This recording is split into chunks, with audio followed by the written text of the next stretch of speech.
முதல்வர் மீண்டும் தொழில் சம்பந்தமா அதான் நாங்க ஏற்கனவே கேட்டோம். அவர் துபாய்க்கு போகும்போது 6000 கோடி ரூபாய் முதலீடு கொண்டு வரணும்னு சொல்லியிருந்தாங்க. அது பிறகு ஐரோப்பிய நாடுகள் ஸ்பெயினுக்கு போயிட்டு வந்துட்டு அதுக்கு பிறகு அதுலயும் நாங்க முதலீடு கொண்டு வந்திருக்கோம் அப்படின்னு சொன்னாங்க. அமெரிக்காவுக்கு போய் 7000 கோடி ரூபாய் கொண்டு வந்திருக்கோம் அப்படின்னு சொன்னாங்க. நாங்க ஏற்கனவே இதை பத்தி நான் நேற்று ஒரு ட்வீட் போட்டிருந்தோம். அதுல என்னன்னா, நீ ஒரு வெள்ளை அறிக்கை தரணும்.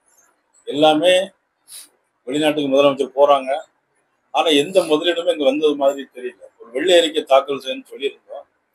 ஆனால் அதுக்கு ஒரு முதலமைச்சர் வெளிநாடு போகும்போது என்னென்ன பண்ணியிருக்காங்க என்ன சொல்ல ஒரு வெள்ளை அறிக்கை தாக்கல் செய்ய வேண்டியது அவருடைய கடமை. அது இதுவரைக்கும் செய்யல. சும்மா போயிட்டு வந்துட்டு இருக்காங்க. எல்லாம் ஒரு வெறும் கண்துடைப்பு மாதிரி தான் இருக்கு. ஆனா இப்ப தமிழக முதல்வர் இல்ல ஏற்றுமதி கொள்கையை வரையறுக்கணுங்கிறதுல எந்த மாற்று கருத்தும் இல்லை. அதாவது ஏற்றுமதி நம்ம நாட்டுல குறிப்பா கோயம்புத்தூர்ல அது திருப்பூர் மாவட்டத்துல ஏற்றுமதியாளர்கள் ரொம்ப அதிகமாகவே இருக்கிறாங்க. அப்புறம் பம்பாயில் அதிகமா இருக்கிறாங்க. ஒவ்வொரு மாநிலத்திலும் ஒவ்வொரு குறிப்பிட்ட பகுதிகளில் அதிகமா இருக்கிறதுனால ஏற்றுமதி கொள்கையில மாற்றம் வரணும். அது எந்த அடிப்படையில் அப்படிங்கிறத அவர் சொல்லணும். கொள்கையில மாற்றம் வருதுன்னா ஏற்றுமதியாளருக்கு எது பாதிப்பு வந்திருக்குதா அல்லது என்ன பிரச்சனை வந்திருக்கிறத பார்த்து அதனுடைய அடிப்படையில செய்ய வேண்டியது நம்ம. அவர் சொல்றது எதிர்காலத்துல நாட்டு மக்கள் தான் இல்ல அதான் பாதிப்புன்னா எந்த வகையில பாதிப்புன்னு சொல்றோம். எதிர்காலத்துல பண்றவங்க இந்த மாதிரி அமெரிக்கா வரி விதிப்பு காரணமா திருப்பூர்ல பல மடங்கு பாதிப்பு சந்திச்சிருக்காங்க. இந்த நிலைக்கு பாஜக சார்பில் என்ன மாதிரியான நடவடிக்கைகள்? அதாவது எப்படின்னா, இது ஒரு சர்வதேச பிரச்சனை. இது நம்ம நாட்டுக்குள் நடக்கக்கூடிய ஒரு மாநிலம் விட்டு மாநிலம் நடக்கக்கூடிய பிரச்சனை அல்ல. இது ஒரு சர்வதேச பிரச்சனை. அதுல ட்ரம்ப் சில அறிவிப்புகளை போட்டிருக்காங்க. ஆனா நம்மளும் என்ன அது கண்டு பயந்து சும்மா இருக்க முடியாது. இதே மாதிரி பாதிப்பு அவங்களுக்கும் வரக்கூடிய சூழ்நிலை வரும். குறிப்பிட்ட இனங்களுக்கு மட்டும் 25% 50% சொல்லியிருக்கிறாங்க. இதனால நம்ம திருப்பூர்ல குறிப்பா ஏற்றுமதியாளர்களுக்கு ரொம்ப ஒரு பாதிப்பு வரக்கூடிய ஒரு சூழ்நிலை தான் இருக்கு. திருப்பூர் ஏற்றுமதியாளர்கள்னா கடந்த 2 தினங்களுக்கு முன்பாக நமது மாண்பு பாரத நிதி அமைச்சர் மதிப்புக்குரிய நிர்மலா சீதாராமன் அவர்களை சந்திச்சிருக்காங்க. அவங்கள்ட்ட என்ன கேட்டிருக்காங்க, நிறைய பேர் வேலை பார்க்குறாங்க, வேலை பார்க்கும்போது தொடர்ந்து வேலை கொடுக்க முடியாத சூழ்நிலை வந்துருமோ பயமா இருக்கு அப்படின்னு சொன்னாங்க. நிதி அமைச்சர் என்ன பதில் சொல்லியிருக்காங்க அவங்களுக்கு அப்படின்னா, அவங்களுக்கு வேலையை நிறுத்தாத அளவிற்கு நாங்கள் என்ன உதவி செய்வோம், அரசாங்கம் உதவி செய்யும், நீங்க கேரண்டியா எடுத்துக்கலாம் அப்படின்னு சொல்லி அவங்களுக்கு பதில் அனுப்பியிருக்காங்க. இன்னைக்கு காலையில கூட இது குறித்து எங்களுடைய கட்சி சார்பாக பேசும்போது மாண்பு நிதி அமைச்சர் நிர்மலா சீதாராமன் அவர்கள் சொல்லியிருக்கிறாங்க, யாரும் வேலையை விட்டு நிப்பாட்டக்கூடிய அளவுக்கு பாதிப்பு வராது, அந்த அரசாங்கம் அவங்க பாதுகாப்பு கொடுக்கும், அந்த குறிப்பிட்ட கால முறையில பாதுகாப்பு கொடுக்கும் அப்படின்னு சொல்லியிருக்காங்க. மத்திய அரசு வலியுறுத்தி சார் எதிர்கட்சிகள் திமுக உள்ளிட்ட கட்சிகள்லாம் இந்த அமெரிக்காவுடைய வரி விதிப்பு தொடர்பாக போராட்டங்கள் செப்டம்பர் 2ஆம் தேதி அறிவிச்சிருக்காங்க. நீங்க எப்படி பாருங்க? அதை நான் ஏற்கனவே சொன்னேன். இது சர்வதேச பிரச்சனை. ஒரு நாட்டுக்கு ஒரு பிரச்சனை ஏற்படும் போது, ஒரு நாட்டுக்கு ஒரு நெருக்கடியான ஒரு சூழ்நிலை இருக்கும் போது, நம்ம நாட்டில் உற்பத்தியாளர்களுக்கும் ஏற்றுமதியாளருக்கும் ஒரு நெருக்கடியான ஒரு சூழ்நிலை வறுமையானால் எதிர்கட்சிக்காரங்க, அதுவும் அந்நிய நாட்டால் வறுமையானால் எதிர்கட்சிகள் ஆளுங்கட்சியோட சேர்ந்து அவர்களுக்கு என்ன உதவி செய்ய வேண்டும் அப்படிங்கிறதா பார்க்கணுமே தவிர இதுல அரசியல் குளிர்காயக்கூடாது, இதுல அரசியல் செய்யக்கூடாது.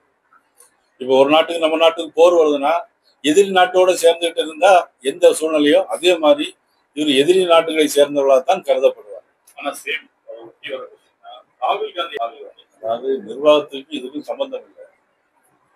ராகுல் காந்திக்கு இது கூட தெரியாதா? ட்ரம்ப் அவருடைய ஒரு ஒரு கோணத்துல ஒரு ஒரு விஷயத்த மனசுல வச்சுக்கிட்டு அவர் பண்ணியிருக்காரு. இதுல நிர்வாக திறமைக்கும் ட்ரம்புடைய பேச்சுக்கும் என்ன சம்பந்தம்? இது ராகுல் காந்தி இவர் அவருடைய திறமை அவ்வளவுதாங்கிறத நம்ம புரிஞ்சுக்கணும்.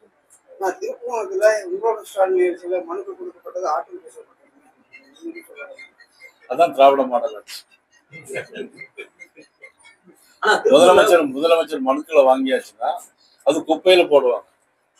இதான் மக்கள் புரிந்து கொள்ள வேண்டியது, மக்கள் புரிந்து கொள்ளணும். நீங்களும் மக்களுக்கு தெளிவா எடுத்து சொல்லணும். நிறைய கேள்விகளை ஊடகங்கள் மீடியா கேட்குறீங்க. இதே கேள்வியை யாராவது ஒருத்தர் முதலமைச்சர் வெளிநாடு போகும்போது எந்த பத்திரிகையும் கேட்கவே இல்லை.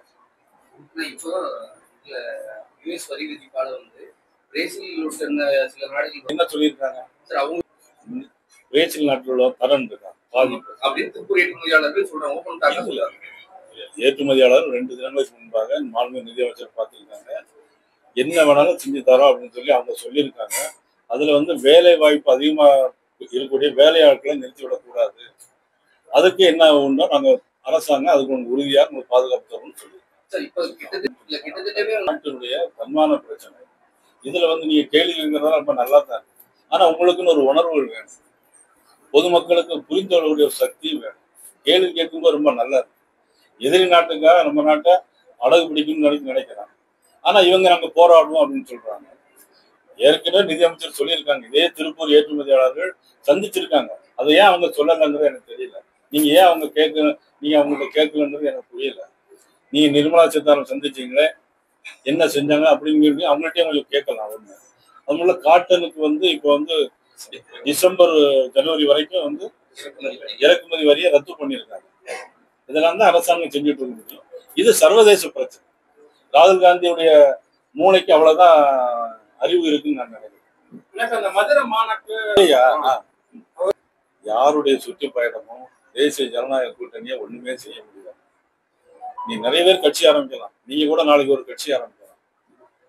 ஆனா நீங்க ஒரு கவுன்சிலரை கூட ஆகல, ஒரு எம்எல்ஏ கூட ஆகல.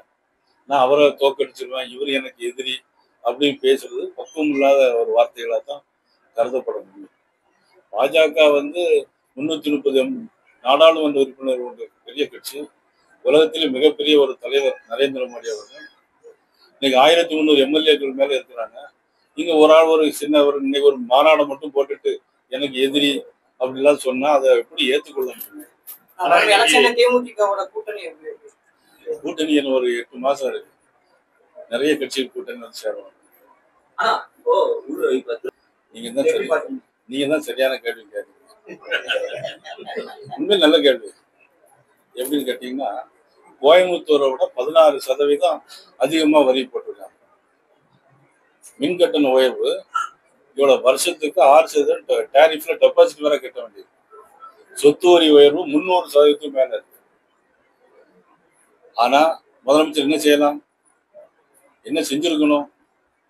உடனடியா மின் கட்டணம், இந்த ஏற்றுமதியாளர்களுக்கு மின் கட்டணம் கிடையாது சொல்லியிருக்கணும். சொத்து வரி, இந்த தொழிற்சாலைகளுக்கு சொத்து வரி கிடையாது அப்படின்னு சொல்லியிருந்தா அது ஒரு நல்ல கருத்தை நம்ம ஏற்றுக்கொள்ள முடியும். இதை விடுத்துட்டு நாங்க போராட்டம் நடத்தோம் அப்படின்னு சொன்னா எப்படி ஏற்றுக்கொள்ள முடியும்? ஒரு மாநில அரசு என்ன செய்யணும், ஒரு மத்திய அரசு என்ன செய்யணுங்கிற வேறுபாடுகள்லாம் இருக்கு. அதெல்லாம் மத்திய அரசு மாண்பு நிதியமைச்சர் அவர்கள் சொல்லியிருக்காங்க. மாநில அரசு தமிழ்நாட்டு மக்களுக்கு, திருப்பூர் ஏற்றுமதியாளருக்கு என்ன சொல்ல போறாங்க, என்ன சொல்லியிருக்காங்க, அதை நீங்க தான் கேட்கணும். அதை கேட்டு மக்களுக்கு சொல்லணும்.